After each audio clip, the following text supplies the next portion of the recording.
Good afternoon, everybody. Would like to introduce JD.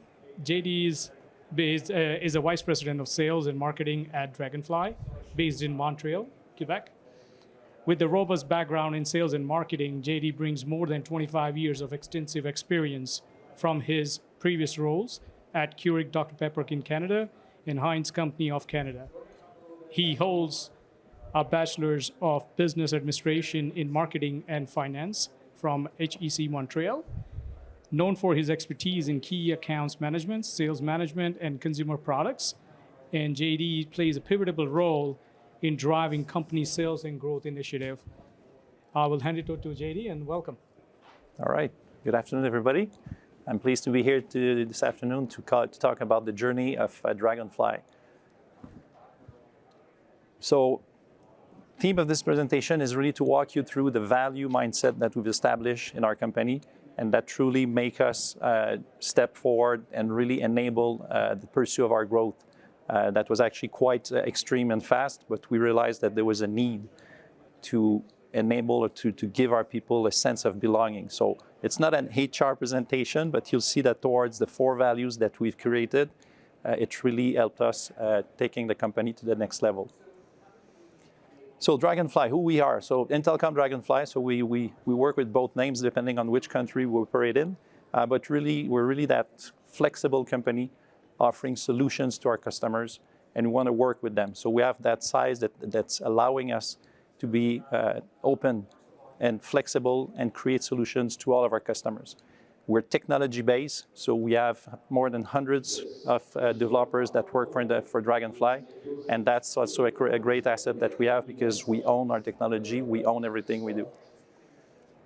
So if we look at our network, so in a couple years, less than 10 years, we built a network in Canada of more than 95 stations, and we have 90% coverage of the country in last mile deliveries. In Australia, we started there in 2021, and we have now 70% coverage in this country as well. We value consumer feedback. We measure everything we do, and we have, since 2024, we have 4.7 on 5 score on every delivery we make. And then we have 1,000 drop spots, so PUDOs. So we established a strong partnership with a convenience store chain in Canada, and consumers can actually go in these drop location to give us their returns back. Okay, so journey. The company's been, I'd say, somewhat old, started in 1986, but for many years we stayed local in Montreal, delivering only letters, so it was a very small scale company. In 2015, this is where the e-com started to grow at a very fast pace, so our founder said it's time for us to get into the real business and start delivering parcels. And then the next 2 years, we expanded. Come 2018, this is where we actually started to really take this to the next level by bringing innovation in the market. So we were in Canada the first to provide the POD, proof of delivery, by picture, to any consumers we were delivering parcels for. We also have we enabled the 3-hour delivery notice. Again, we were pioneer in this sector by telling consumers that within the next 3 hours we'd be delivering their parcels to their home. And we've enabled also the consumer survey, which was an important piece because we wanted to hear back from consumers. 2020, we know the story, but that year was an extremely challenging year because everything was going at 2, 3, 4x, but this is where we really expanded remotely, hiring people remotely, doing Teams interviews and so on. But in 2020, we reached that number of 70 stations in the country. And then 2021, with what we did in Canada, one of our key customers kind of said, I like what you did, let's do it in Australia. And then our journey in Australia began. But all this brought us to a certain point where rapid growth, growing pains, we got to a point where it was a bit of a tipping point where we said, we have the recipe is working, but something's missing. And that something that was missing was really to have our employee mobilized. Our employees really focused and really looking at what we needed to do. So that's where we said, okay, we're gonna just look at what's important in our business, and we created a set of 4 values. Only 4. Some companies do have 10, 15, 20 values. We thought that 4 was easy to remember. And these four values, as soon as you say, okay, let's do this, you start living your values, and you see that there's a mobilization, and the employees start to really kind of embark, and that is very helpful. First value, I mean, this one is an obvious one. We're in a business of service, so if you're not customer focused, you're off to a false start. You absolutely need to be customer focused. Everything we do, as I said, is measured. So we used to say that we actually were the last piece or the last experience in between any retailer or customer we have to their consumers. If that last piece is not well done, well, it's the total experience that's not good. So being customer focused is really important. And again, understanding if what we do is appreciate or not. So surveying every delivery we do. That's critical. Even for the survey. So we started with a star rating survey, which had to evolve to more of a smiley approach, which is more industry standard. And I used to say that the star rating was nice, but some people were giving us 1 star because we were their star of the day. So there was this 1 star, I like you, 1 star, great driver. So we had to evolve that to a more easy and more industry standard, as I was saying, survey. 11 million is how many surveys we've captured so far, using an easy email that consumers would receive when they get a package to deliver to their house. With these surveys, we dissect each and one of them to understand what went well, what went wrong. We have it for each of our drivers. So we do have independent delivery contractors at Dragonfly, and they have drivers. So we can know for each of our IDCs what's their score every day for every delivery, and we track them with that. And then they can look at their drivers and pinpoint some that have issues and that do not perform as we would expect them to perform. The 4.75 is our target. So understanding that perfection is something you should aspire for, but at 475 is the target we give across the country to all our people. At 475, if you ask any of our employees, they all know it. They know that this is what we need to shoot for. 2-3 years ago, we were not that much, I would say, focused with that value of being customer focused. And people started not to measure that as strong as they should have been. So it really created that strong sense that everything we do is measured. And each station manager, our 90 station managers, every day they have their board. They know that the day before they had 4.5, 4.7, 4.9. Second value, diligence. It's good to do something, but if you're not accountable, if you're not rigorous at what you do, you're going to implement initiatives, you're going to implement new processes, and then in a matter of 2-3 weeks, a month, people will stop following these processes, these SOPs. And that's something we've also seen in the past, going very fast, putting people in positions, believing that they would do what we expect them to do without measuring, without being diligent. That was a bit of a challenge. So peak 2022 was a tough peak for Dragonfly. Come January 2023, we said, okay, there's this little thing missing. So we brought everybody together, all people from different functions. It was time for us to say, okay, guys, it's time to be more diligent. It's time to start working together, remove the silos. With the pandemic and remote working, there was, I would say, more silos that were created. So by bringing everybody together, by making sure that each different functions would work together, would understand the reality of each other, that was something very important. And from that day, we've established 4 key initiatives that we had to work on. Again, simple recipe. It's no rocket science, but that was very important for us to create that focus, that vision for everybody. The 4 key initiatives were quite simple. Be better at understanding role responsibilities. Be better at training and onboarding our people.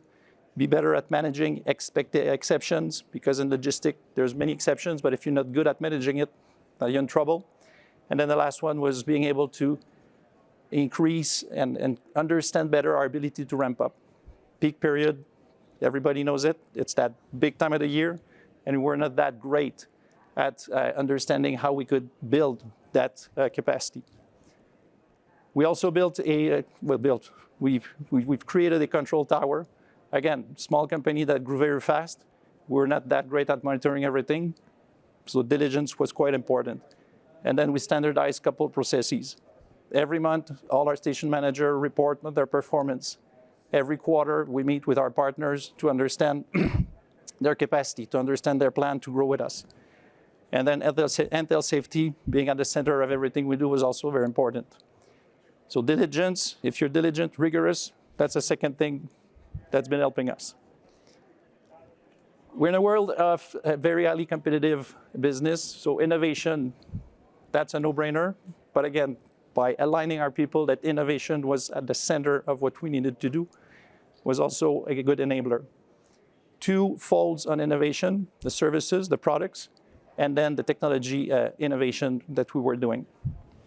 In terms of services, we deliver 7 days a week.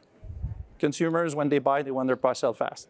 And in Canada, it's not all the carriers that were delivering 7 days a week. So for us, it was important to align and be that carrier capable of delivering 7 days a week and almost all day long, from 8 a.m. to 10 p.m. That's what we offer. Another thing with e-com that's key is the returns. Most of our customers were having challenges with returns. We all know that reverse logistics is challenging. So for returns, what we came up with is a service that consumers can basically just ask Dragonfly driver to come to their house, pick up their return. They don't need to repack it. They don't need to print a label, because we show up there, our driver has a bag, has a label, and they do it all for them. So that's a service that we've been actually offering for more than 2 years now, and our customers are always impressed that it's pretty easy. But that was not enough for us. So we had to think also of a PUDO network. So what if we show up there and the consumer is not home? For whatever reason, they forgot that we were to be picking up a return at their house. So we've set up a partnership with a key convenience store chain in Canada, where consumers can basically go there and drop their return. And again, simplicity in what we wanted to do. They show up at the convenience store, they have their good, they give it back, they show a QR code, and the clerk at the convenience store does everything. Putting in a bag, putting the label, putting in a box, and off we go.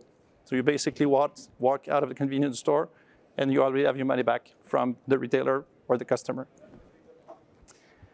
So that's service-wise. In terms of technology, so I talked earlier about our developers being in-source or in-house, which was something that we value a lot. So we've actually done a lot of work around the route optimization. I don't want to say it's the secret sauce, but there's a lot that has to happen there. We've ran multiple algorithms. Our developers have been working extremely hard to come up with our own optimization tool. So we didn't want to rely on any third party. So by having this code in our hands, way better. And what we're able to do is actually, from the old system we had, improve our density by 7%. And we all know that by increasing the density, you get more productive. Your IDC or independent delivery contractors are more happy because they're getting more parcels per route. So the recipe works well. Second thing we did in terms of innovation on the technology side is the geocoding. So again, urban cities, geocoding works well. The lat, the long, usually they convert well with the addresses. But as soon as you get to rural regions or range roads, a little tougher. So what we've been doing is we've been implementing our own database. And our drivers, when they see that an address is not correct in terms of the lat and the long, they can change it, they report it back, and we build that database. So more and more, we rely less on Google Plan, less on Apple Plan, and more on our database. So that's also a big game changer. Mobile app. Of course, we need to provide our drivers with a good and efficient tool. And again, we took the decision to in-source and build our own driver app. So that is also something that allows us to basically add, edit, improve without relying on someone external that might have either less time, less focus, and does not necessarily understand our values and what we want to do. There's also another app that we've developed to help our people in station. So in station, sortation station, a lot of activities going on there. So we wanted our people to be basically faster. So now only with their phone, they can scan packages. We get a label that has no data in the system. They will just scan the label. The system will be updated automatically so we can process the parcel. So that was done in-house. Last but not least, there's a lot of people who have been talking about AI. So yes, we do leverage AI as well. And we've been leveraging it to analyze hundreds of thousands of pictures every day that are taken by our drivers to see if they're compliant or not. So the AI tool can every day tell us how many lobby drops have been happening by just saying, hey, there's 6, 7, 8 parcels on that picture, or confirm that the delivery was done properly on the balcony near the door. For whatever reason, if the delivery is not being able to be completed, we have door knockers. So again, the AI tool can tell us, yeah, delivery uncompleted, but door knocker on the door confirmed. So there would have been no way for a human being to analyze 500,000 pictures every day or more. But now with that tool, we can do it, and that's quite something. So 3 values. We said teamwork, we said customer focus, we said diligence, we said innovation. These 3 are okay, but the last one, which I believe is probably the more important one, is the teamwork. Because it's good to have a set of value, but if your people don't work together, if your people are not all in this together, that's going to be a challenge. So what we've done is we came up with that way of mobilizing our people by being present. I'm a guy of 3D. I like to be face-to-face with people. With the pandemic, with the remote working, there was a lot of assumptions that everything could be done remotely by just doing a Zoom or Teams call. We realized that being in sight, being present, spending time with our people was also important. So I told you earlier, we have about 90 stations. We committed to visit these stations twice a year. So twice a year, there's people from the head office visiting stations, interacting with employees, interacting with our independent delivery contractors, and that's working well. Furthermore, we go by teams. So when we go and visit the stations, we create these cross-functional teams from the head office, where someone from finance would go with someone from operations, someone from sales, someone from marketing. And it creates a good sense of teamwork as well, because they travel together, they visit stations, they spend time together. So we kind of realized that this was a dual benefit of having people visiting the stations, but also spending time together, coming back and understanding each other's reality. So back to what I was saying earlier, cross-functional, making sure that your people know where you're going, making sure that everyone works together is a good recipe. And on top of that, we have engagement surveys that we do with our employee. And we've realized, actually, we've seen that employees' engagement has been rising since we've done this. So 2022 is where we said, okay, we need to create these 4 values, and we did it. Following that, there's been a couple years or a couple innovations that brought us to the next level. 2022, we started to automate our network. 2023, I talked about the returns that were enabled. And then 2024, we're ready for the next big thing. So global expansion is something we're looking at. And again, having this strong base of value is something that we cherish, something that we've seen working, something that I would not underestimate. Sometimes we believe that, hey, here's the recipe, go do it. But if you can create that sense of belonging and mobilize your people, that's great. So that's about it. 4 values: consumer focus, teamwork, diligence, innovation. And I've always said, we're all smart people. So you can have a good plan, you can have a good recipe, but if you don't have a strong culture and behavior in your companies, it's going to be challenging. Because your people will come, will do what you tell them to do, but there might be something missing there. I've seen it in my past, in my other organizations, and for the last 2 years at Dragonfly, what I've seen is it works. It works for 2 main reasons. First of all, we did not create values just to put them on wall, because that's an easy thing you can do as well. But if you don't live your values, which is the second important aspect, you got to live them, you got to embrace them, you got to call them out. So I like when people say, hey, what you did was customer focused, thanks for that. Or, hey, what you did is very innovative, that's good. And again, innovation, that value could be a very small thing or a very big thing like the driver app. But if you change a small thing in a process, that's also innovation. So living them, calling them out, embracing them will actually drive you further. So that's our story. I encourage you to think of some values and start kind of playing the drumbeat of these values in your organization. Thank you.